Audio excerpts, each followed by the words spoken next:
Hello everyone! Good afternoon! Yan, nandito kami ngayon sa Seafood City. Kakadating lang namin. May mga bibilin lang kami kasi for today's vlog, samahan nyo kami, pupunta kami sa Nipawa. Sino bang dadalawin natin, love? Insan, June. Si Kuya June, sina Ate Chris.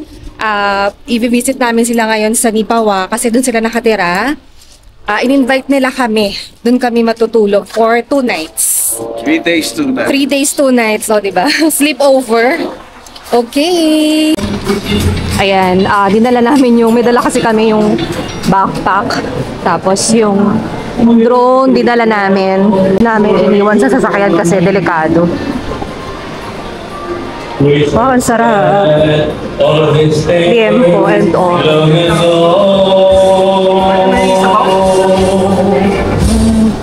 Ito lang naman yung bibilin din namin, yung chicken skin.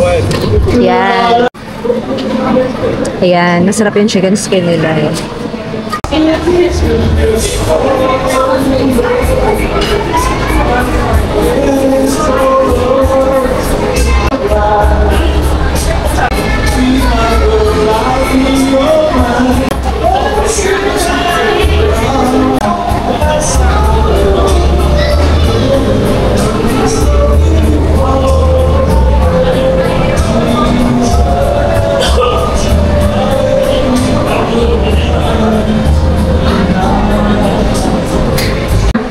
Yun, umorder si BW ng Pork barbecue. pork barbecue. Yan, at saka rice lang, susubo lang ng konti para Long drive. malayo kasi biyahe. So, gusto ko sana rice kahit konti. Yep. Let's eat. Yeah.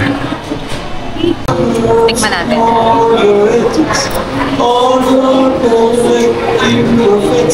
Ang haba ng barbecue. Ma? Matamis? Pero masarap. Approve. Okay. Ayan, so kakaalis lang namin dito sa may Seafood City.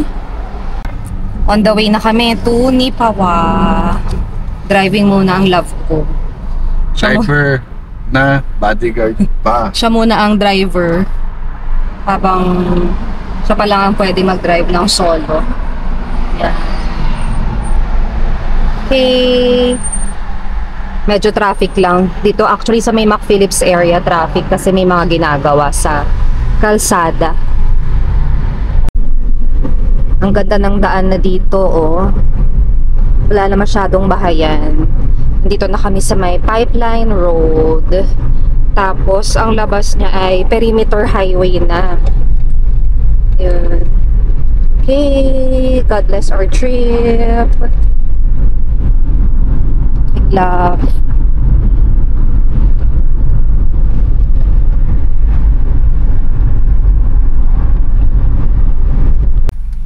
Eto na, nandito na kami palabas ng perimeter highway.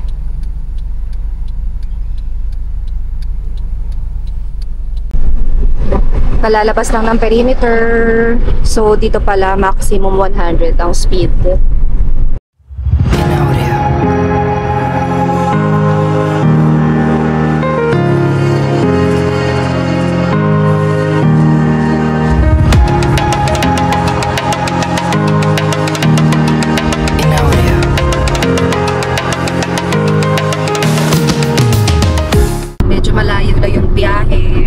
Ang Nipawa pala ay 2-hour drive from Winnipeg.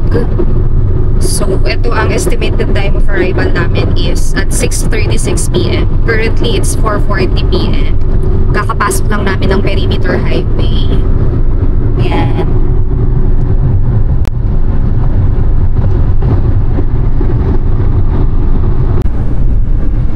May train! Ang ganda!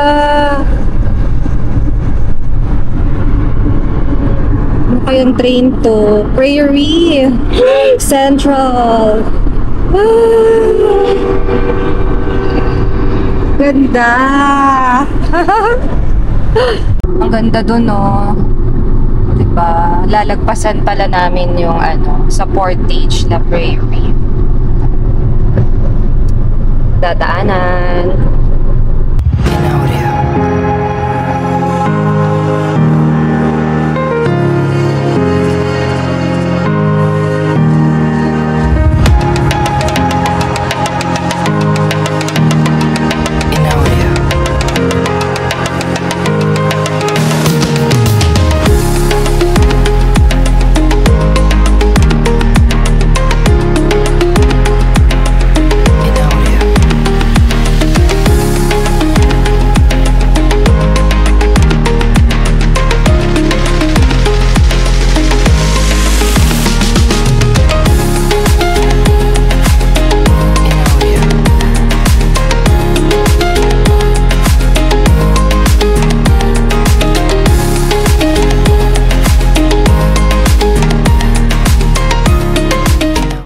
Ang ganda ng fields.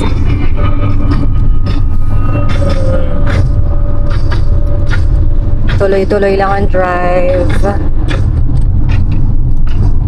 Pagod na ang driver. Pagod na ang driver. Ilang hours pa? 1 hour 27 minutes. Pa ang layo. 144 kilometers. Pa ang layo namin sa Nipomo. Dadaan kami sa may ano, parang loob ng Portage La Prairie. Yan. Ayan. Nasa province na kami. Puro fields. Farm! Mga farm! Ayan o. Love. Rough road. Napunta tayo sa parang loob to ano.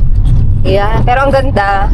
1 hour 11 minutes pa ang biyahe namin. 119 kilometers left. Drive muna. Ang love ko ulit. Siya ulit. Okay. Yan. Yung pa kanan, yun yung pa Portage La Prairie. Tapos yung pa left, yun ulit yung pabalik sa Winnipeg. Eto na. Papasok na kami ng Portage La Prairie. Okay. Parang pakaliwa. Oh. Diretso. Diretso lang. Yan.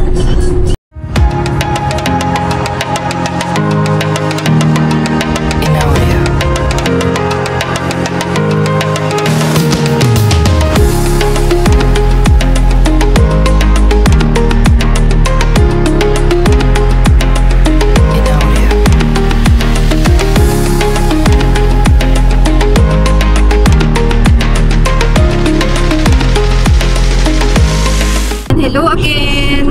Nandito na kami sa may Trans-Canada Highway. 1 hour na lang. 100 kilometers to be exact. Nasa bahay na kami na Kuya June. Malayo na. Medyo malayo.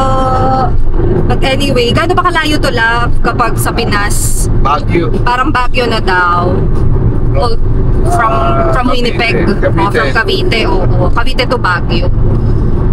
Although walang traffic, di kagaya kasi sa atin, di ba? Kailangan umalis ng maagang-maaga para mag-Baguio. Para makaiwas ka sa traffic. Dito wala naman. Maluwag so far. Ayan, Trans-Canada Highway.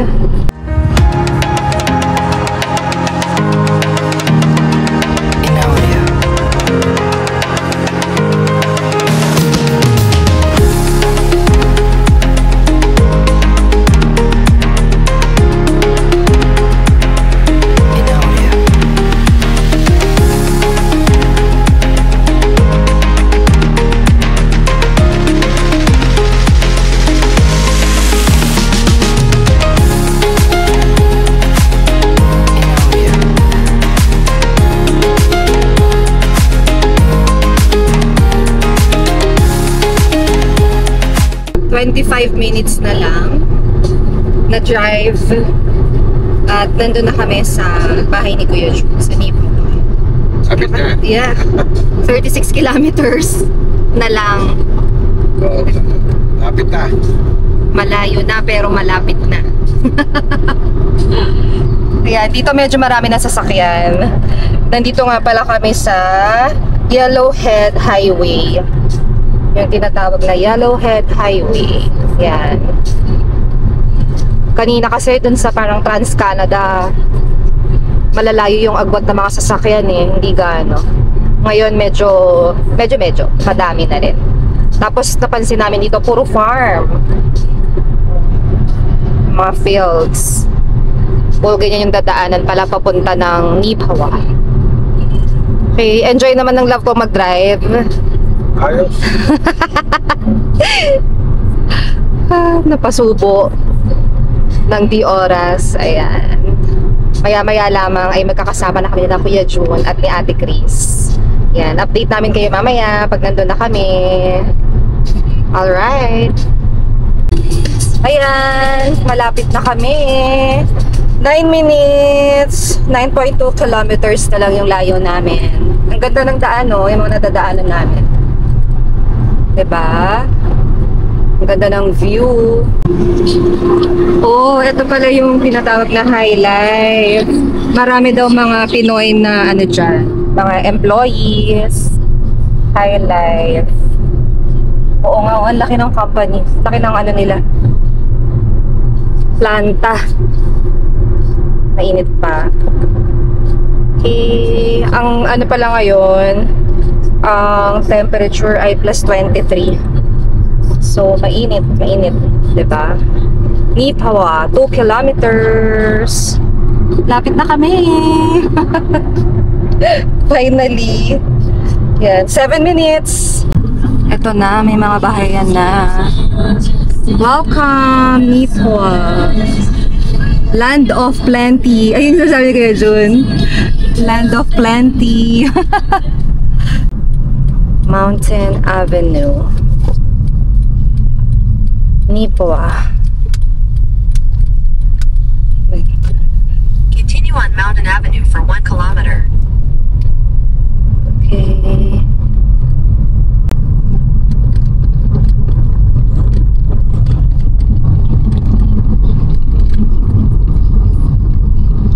Rotter's Bakery. Ah, ito yung sinasabi ni Majay na client nila ang may-ari.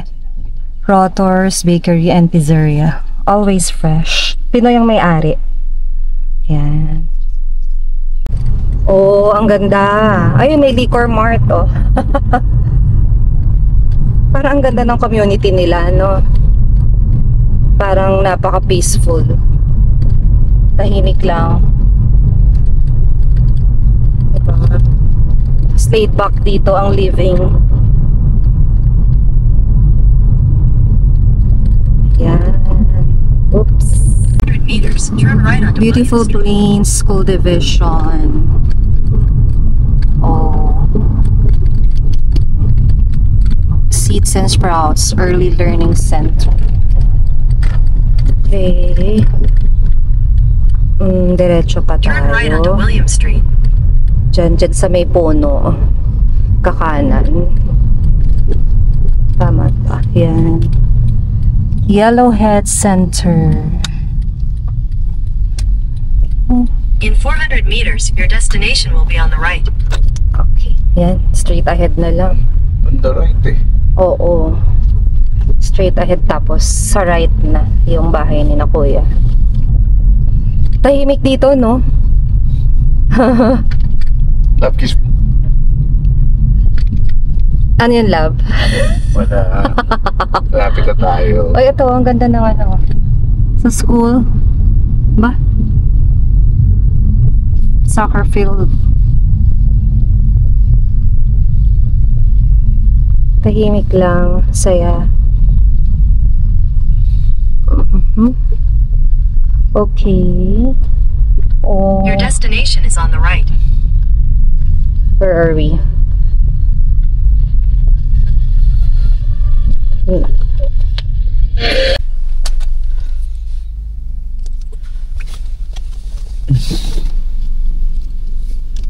Ito na yung bahay ni na Kuya June, yung gray. 364. Ayan, nandito na kami. Ayun si Ate Chris. Kita nyo ba? Kumakaway-kaway na sa bintana.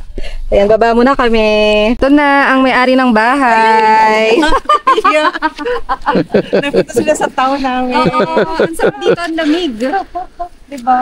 Kaya lang wala pa si Kuya John. Madali lang pala pumunta rito eh. Madali lang ano. Madali lang. Diretso lang. Nakarating eh. Oo, nakarating. What's your driving ano? Ayos naman. Ayos naman. Oo. Enjoy naman siya mag-drive. Talagang ano lang, medyo mainit lang ng konti. Ayun. Ganda bahay yung pinsan, no? Sana all. Yan, no? Ganda. Yun. Yan o, ang lalaki ng cut ng mga lupa dito. Si ate. Taga dito sila Ate Chris. Ito yung sa back lane nila. So, dalawang sasakyan. Actually, kasya dalawa dito sa loob. Tapos dito isa. Tapos may nagpa-park pa rin daw dito na dalawa. And then dun sa front kanina. Meron din. Ito sa kanila rin. Yan, ang laki. Nice. Lalakad kami. Kakatawa yung neighbor nila. May mga plants. Mga pwedeng i-harvest. Ang lalaki oh. Oh, ay. Oh, good evening. Nangangapit bahay po. Manunod sila bukas. Tomorrow. Hello po ate. Nag-vlog kami. Hello. Ano lang po, simpleng lang. Kaka-start pa lang. So, nandito kami ngayon sa Nipawana. Ito yung community nila. 'Di ba? Ang ganda. Napaka-peaceful. Tapos ang lamig. Check natin kung ano yung temperature dito ngayon. 7:56 PM ngayon. And then check natin. Nasa rin naman 22. Ayan, 22 degrees. Pero feels like plus 18. Yan, malamig-lamig. Tapos pupuntahan namin ngayon si Kuya June. Nagpa-practice lang para doon sa Ginoo at Ginang. Doon. Ano nga yun, ate? Filipino Heritage, no? 2025. Yan, pupunta kami dito. Di ba si Kuya? Ang laki, no? Ito dito lang. Ayan, naglalakad kami. Masarap maglakad dito, parang wala masyadong mga sasakyan na padaan-daan. Yeah. Di ba? Tahimik dito. Tahimik. Tsaka malamig, no? Dito, pwede na tayong pumasok. Let's go inside. Marami ring Pinoy. Kasi dito nga, yung sabi, yung high life kasi ay nandito sa Nipawa. Yung maraming ina-employ ng mga Filipinos. So, currently daw, hiring pa rin. Yun yung mga nagbibigay ng mga lamiye. Ewan ko lang ngayon. Yan. Ito pala, oh, may oval. Pwede mag-jogging. Ano, love? Game ka na ba? Running? Yan. Ano to school, di ba? Yun, school siya. School. So, dito nagtatrabaho si Kuya June. Yan. Tomorrow, yung Ginoo at Ginang Filipino Heritage 2025 ay gaganapin ng 4 PM. Manonood kami. Tapos may mga talent portion din. And i-cheer namin, of course, si Kuya June. Diba? May nanalo na. May nanalo na. O, Siyempre. diba? Wala pa man din. Matik na yun. Anyway, Yeah. win or lose. Yeah. Cousins. Lakasan din kaya ng loob yung sumali. Sige. Of course. Hindi. Lamig. Eto, so dito pala, sa Yellowhead Center. Dito na lang kami papasok. Naka-open naman yung gate. Ongoing ang practice. Ongoing rehearsal ang mga candidates for tomorrow's event. Excited kami manood. Siyempre. Kaya naman kami nandito ay para Sport. Sumuporta kay Kuya Jun. 100% Support. 100 lang ba? Parang 1,001%. Siyempre. 1,000% support. Sarap. Hangin. At malamig. Yan, ang dami nakapark. So, dyan nga.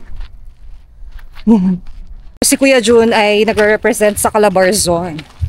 O, diba? Mga ganon. Naririnig na namin yung yung sound sa loob. So, nagpa-practice sila. Medyo dumadagundong. Ayan. Pasok muna kami, ha? Alright. So, here. There you go. Yellowhead Arena. Yan. Ito kami sa loob. Home of the... okay. Skating. Ano rin kasi siya. Oh. Hockey, Ayan, dito rin. Sa rink. Ayun, nagpa-practice sila. Ayun.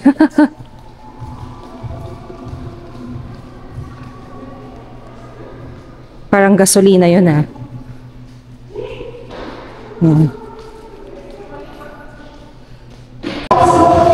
Ayan na. Diba?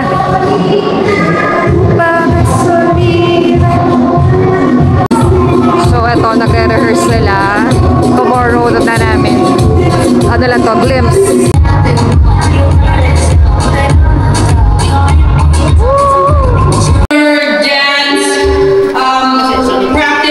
Support. Galing, kuya. Support. Ay, wala na baka talo-talo. All out support. Matik niya, matik. Awarding positions. Ayan, ready na for tomorrow's event. Meron pa palang ganito. Oh, may mga sash and... San June, siya, number 7 siya po. Oh, wow. Candidate number Alam na. 7. Yeah. Alam na. Yeah. Okay. Ayan yung mga sash and all. Best Ayan. And the introduction. plaque. Ay, maging boy hakot ka naman. Hakot Award. Wag mo lang hahakotin lahat, kuya. O, diba? Ang ganda ng nila. Sash and mga plaque. Ayan. And the crowns, of course, for the grand winners. Ang ganda. Ready na.